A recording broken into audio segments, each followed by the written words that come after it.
Dan beramal dengan zikir la ilaha illallah ini merupakan pelaksanaan dari ajaran junjungan kita Nabi besar Muhammad sallallahu alaihi wasallam. Karena dulu Rasul pernah bertanya kepada para sahabat, ya,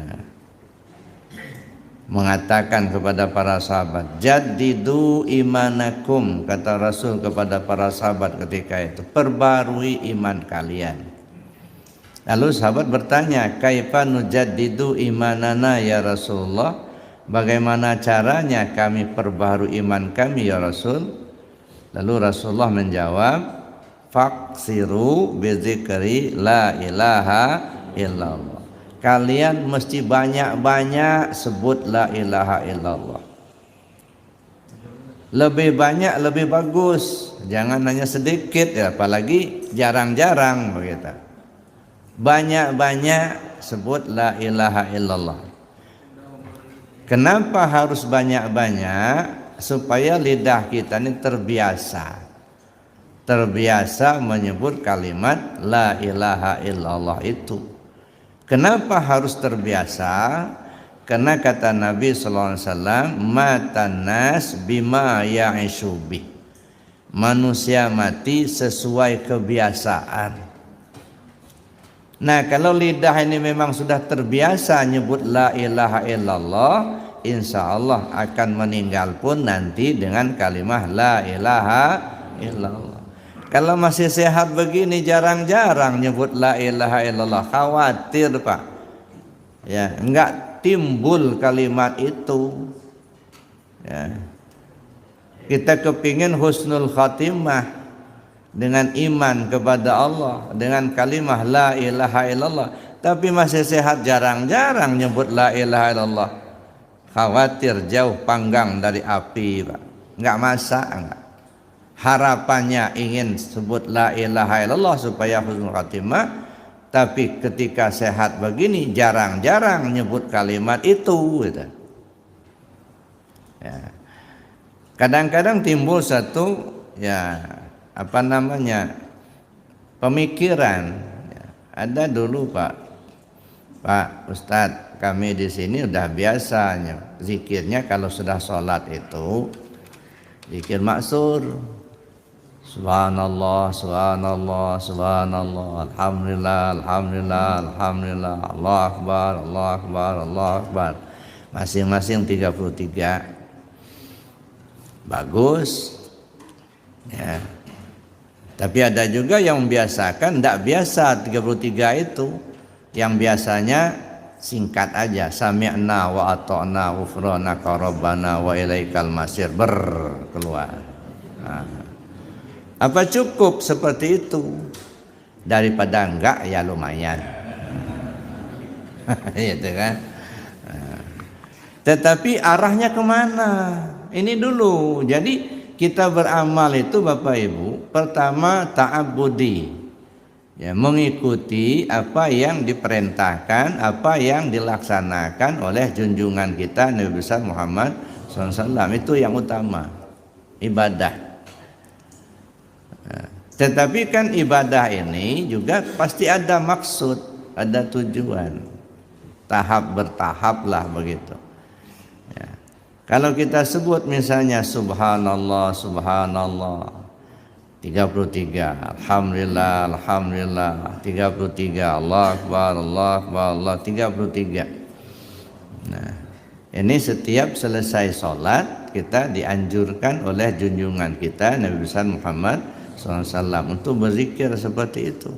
Fi kulli duburi sholat, setiap selesai sholat ada. Tapi zaman sekarang ini agak jarang-jarang Pak ngedengar yang begitu itu. Ya, yang banyak itu tadi sami'na wa ata'na, udah. Ada. Merasa sudah cukup dengan begitu gitu ya. Pertanyaannya, kenapa harus berzikir dengan 3 macam itu? Subhanallah, alhamdulillah, Allahu akbar. Subhanallah itu tasbih, artinya maha suci Allah.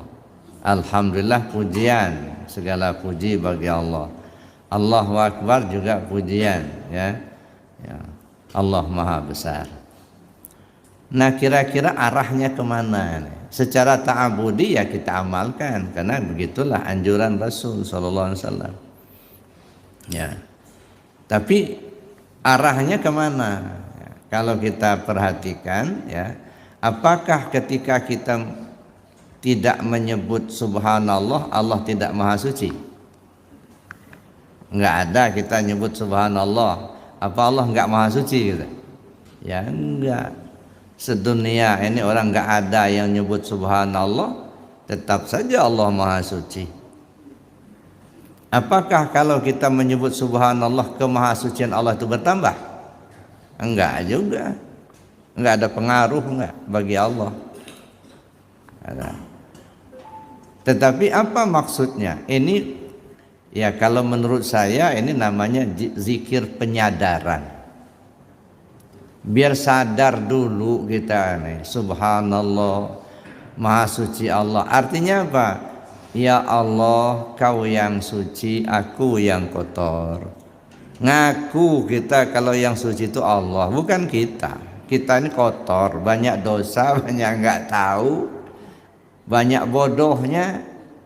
Ya, subhanallah, subhanallah, subhanallah. Ya Allah, kau yang suci, aku yang kotor. Kau yang suci, aku yang kotor. Nah, setelah kita sadar, ya, bahwa kita ini kotor, banyak dosa, banyak enggak tahu,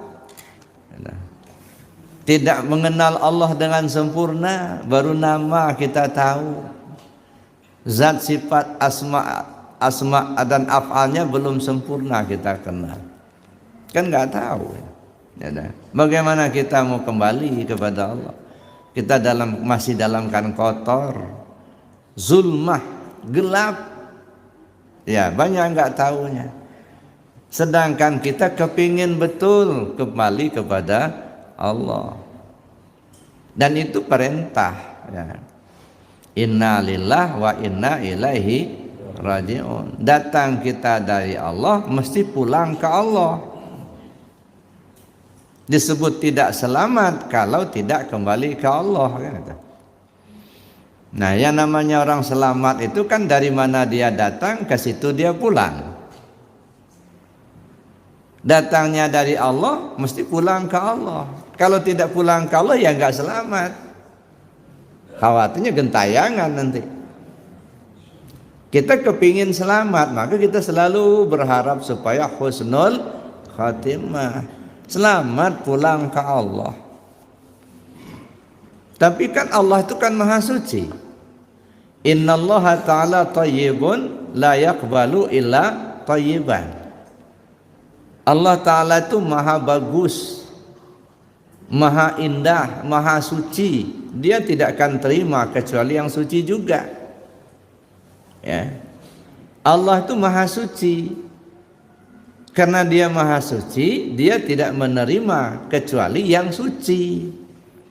Nah, sedangkan kita ngaku masih kotor, banyak dosa, banyak enggak tahunya. Ibadah kita sedikit, dosanya yang banyak. Ya, sedangkan kita kepingin kembali ke Allah dan mesti kembali. Tapi gimana mau kembali? Ya, Allah maha suci sedangkan kita kotor.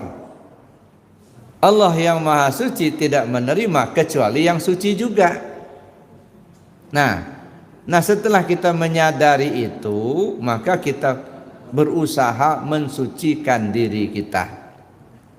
Nah, mulailah kita mencari guru, ya, mulailah kita belajar, mulailah kita menambah amaliyah riyadhah, memperbanyak zikir. Maka terus yang saya katakan, zikir itu bukan kewajiban.